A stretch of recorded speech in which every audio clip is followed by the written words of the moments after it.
Hey everyone, welcome back to my channel. My name is Barry and this is Centralize, and today we got a review on two Zaharoff fragrances. One of them is Signature Royale and the other is Signature Noir.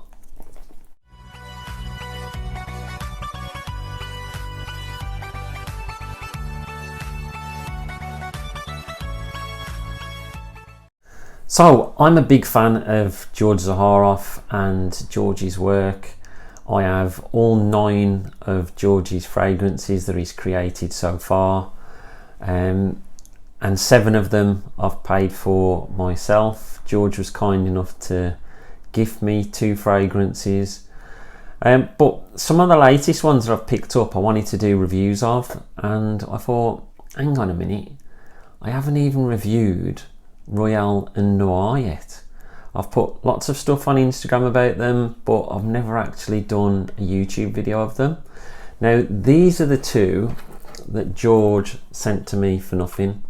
So I bought the original Signature and George actually knocked off the shipping. The shipping can cost quite a bit from America.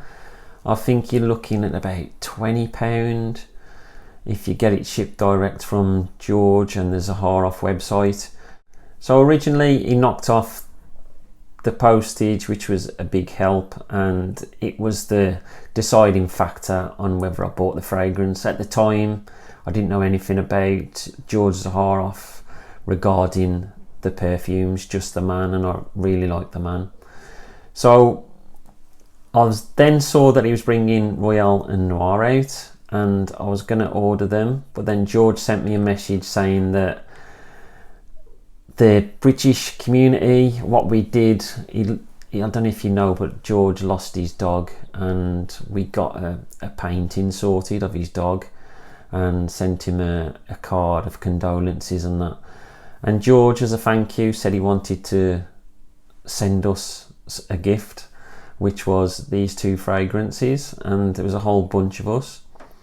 Then other things happened, and for one reason or another things got delayed, it all got pushed back, and I just wish that I'd have gone out and bought them at the time and then put the reviews on. The issue I'd got was that by the time I got these there must have been 30-40 reviews up.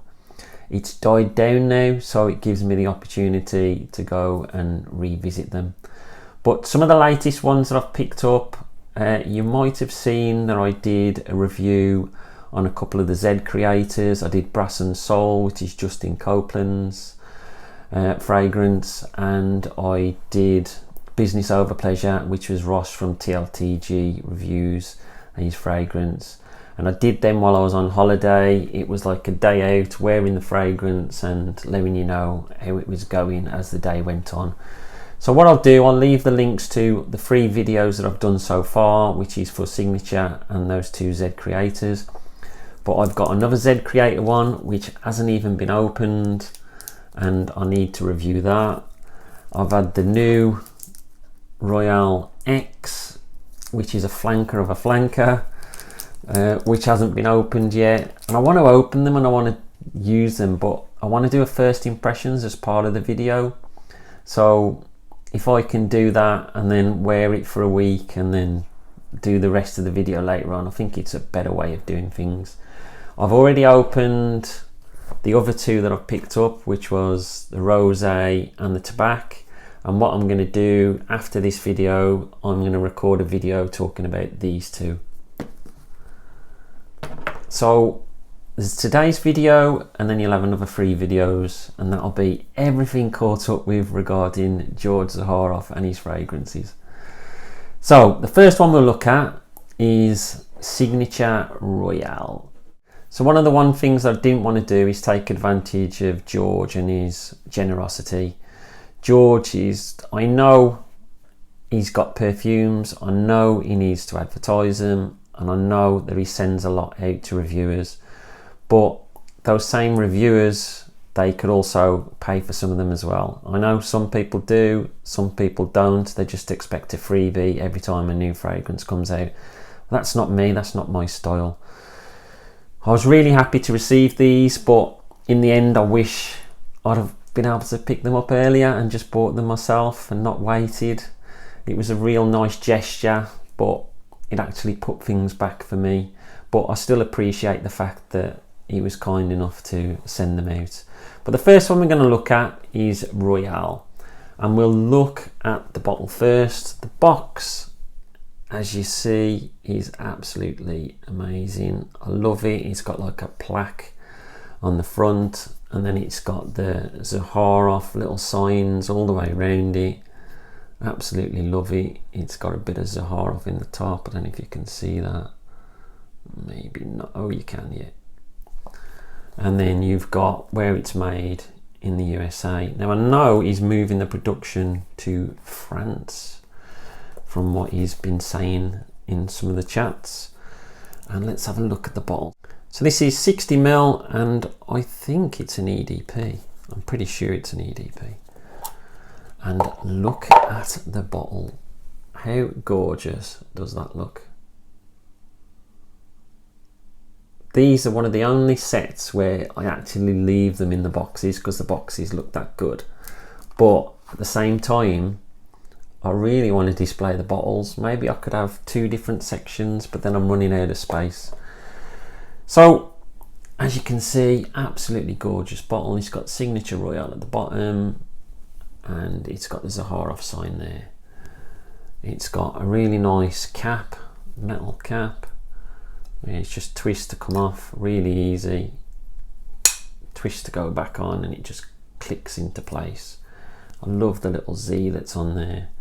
Now, all of these bottles that I've got are 60ml, apart from the signature, and I bought the big bottle in that.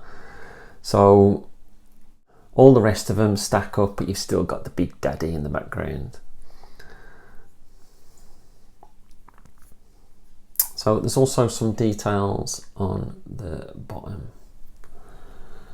So, price and availability for this. You can buy it from Georgie's website. So anybody outside of the UK, I suggest you go to zaharoff.com and you can pick it up from there. I think there's only the 60ml available. I don't think he did the big bottles in these. I think it's only the original that he did the big bottles. But you can purchase these from Luxe Parfum in the UK. Now I know that they're doing them for about £85 for the 60ml, but you're not paying the excessive amounts of postage sending it from America. But that's another one where I wasn't sure whether it was going to end up in Luxe Parfum, so I just needed to jump in there. And a lot of these are limited editions, and what also happens is that you'll put them on a special promotion when they first go on, like a pre-order, and you can get them cheaper on a pre-order, so I tend to do that. So that's where you can get them from. The perfumer is Claude Dir, or Dir, D-I-R, it's spelt, not quite sure about the pronunciation. And what I'll do, I'll give you a bit of B-roll footage just to show you what the note breakdown is.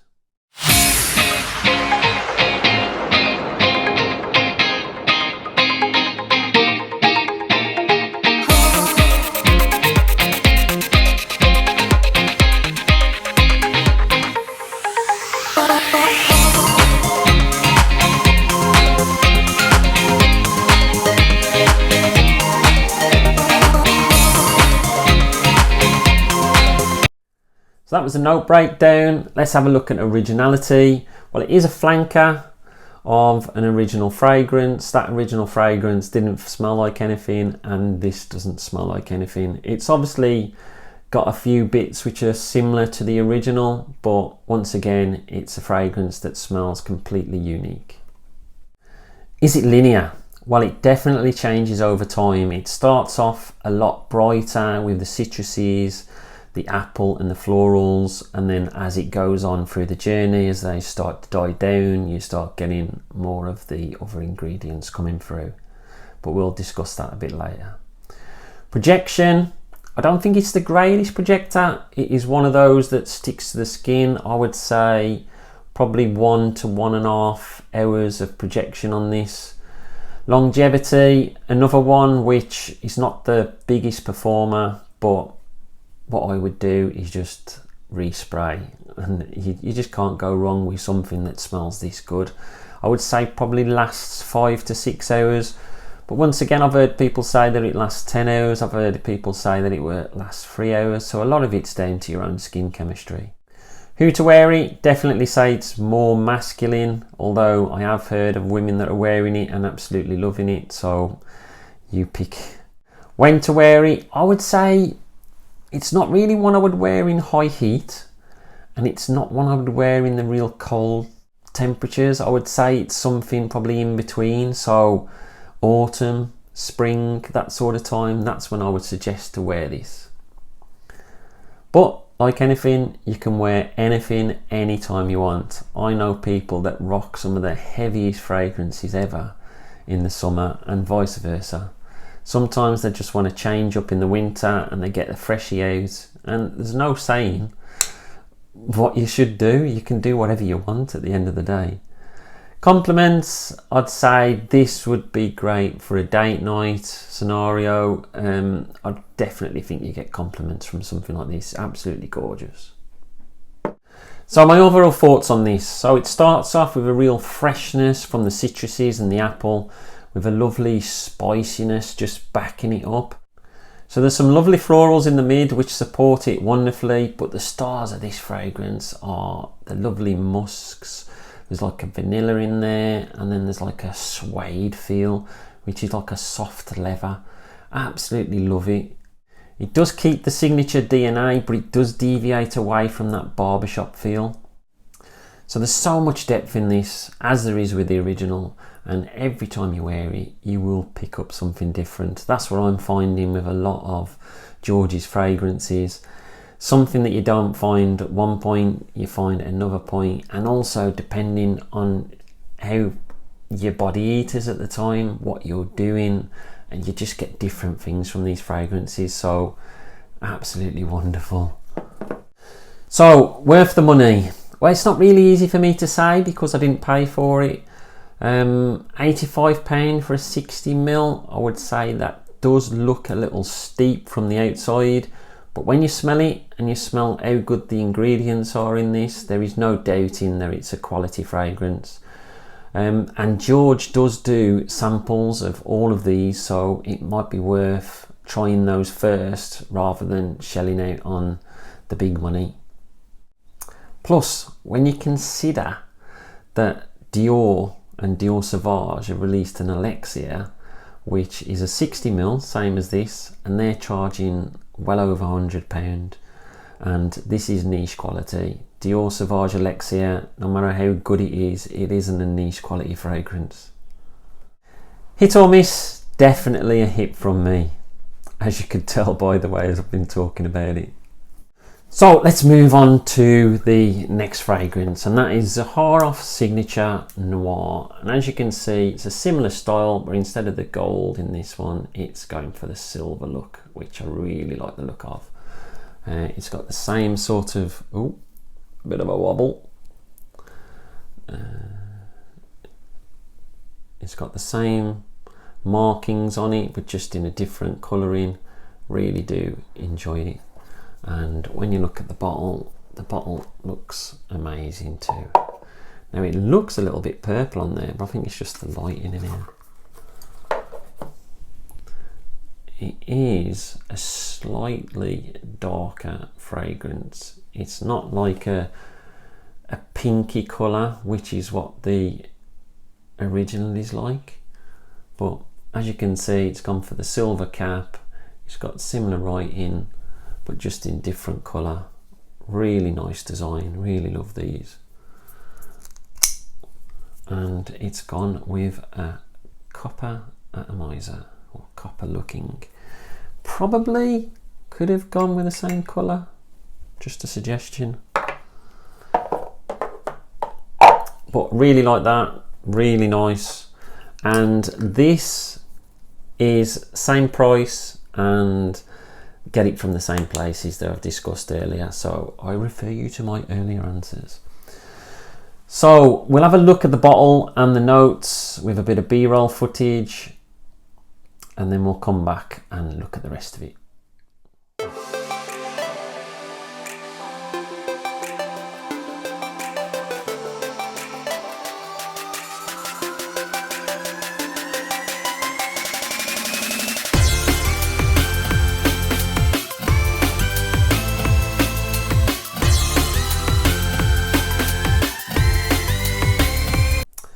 So I was going to do a video with all of these fragrances and do a massive catch up, but you can see how long this video is going as it is, so to have done them all it would have just took absolutely ages, so I'm glad I'm splitting it down. Originality, it's another completely original fragrance. Once again, it has got some resemblance from the original, but there are big differences, so it's another unique fragrance. Linear, once again, it does change over time. Projection and longevity, I tend to get very similar to what I get with Royale, so it's average, I would say, for both of those. Who to wear it, I would say it's definitely more masculine. When to wear it, I would say this is more of an autumn winter fragrance. Compliments, well, I would say this would definitely garner your compliments. So my overall thoughts on this, I would say it starts off quite citrusy, but there's also a spicy element to it. So you've got like an orange and a bergamot in the opening with some pink pepper, which really gives it that spicier feel. So take away lavender from the original, amp up some of the woods and the balsamics from the original, and then add a tonka bean to it, and this just smells divine. And it works really well with the deep and resinous that's already in the fragrance from the original. It really does work together, and then you get flashes of like an aniseed sort of feel from it. But overall, it dries down into a soft and woody fragrance, and I adore this one just as much as I love Royale. And I think both of them have place in my wardrobe for sure. So, is it worth the money? Well, once again, this was free, sent to me by George, but once again, I would say it's got the quality just like Royale has. And if you have any doubts, just get a sample from the George Zaharoff website. So, is it a hit or a miss? I would say, once again, this is a big hit from me. I've absolutely really enjoyed these two. Fantastic flankers to the original. I still would put the original slightly above them, but that's just because it's the OG. Plus, I like that style of fragrance, which it was going more barbershop with, but with a lot more depth. I really enjoy both of these, and it's really nice that he's kept a bit of the signature in there, but he's deviated away one way with the one and a different way with the other. Absolutely love the way he's done it. So that's it from me. Have you tried Royale and Noir? Let me know in the comments below. Don't forget to like and subscribe, it always helps the channel, and I'll speak to you all soon. Stay fragrant, not vagrant.